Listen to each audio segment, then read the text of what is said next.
Jules parle.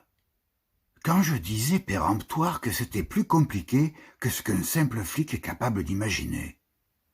Demande-t-on à son cerveau génétiquement atrophié de secouer l'épi de son savoir pour en extraire la substance narrative.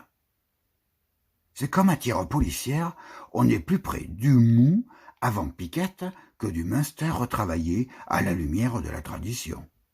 Bref, tu crois monter et tu descends. C'est ce qu'on faisait Bat-Bat et moi dans les limites de la relativité restreinte à une moto qui se comportait comme un chameau. On descendait. Je ne sais pas si Tseg nous a vu descendre, mais si elle n'était pas au courant, ça a dû l'angoisser. Mais pas autant que moi. La route, si on peut appeler ça une route, descendait pas à vive allure, vu le bio qui pétaradait dans son alu de première génération. Et puis, il n'y avait pas de panneau.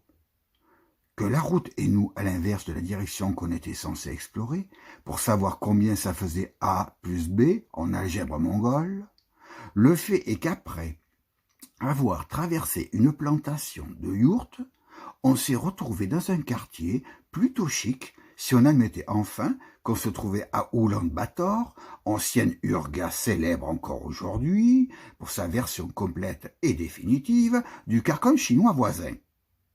Qu'est-ce qu'on fout ici, à non-neige, alors que j'avais prévu de quitter le monde en plein ville et peut-être même à partir d'un trottoir jonché d'emballages léchés à mort.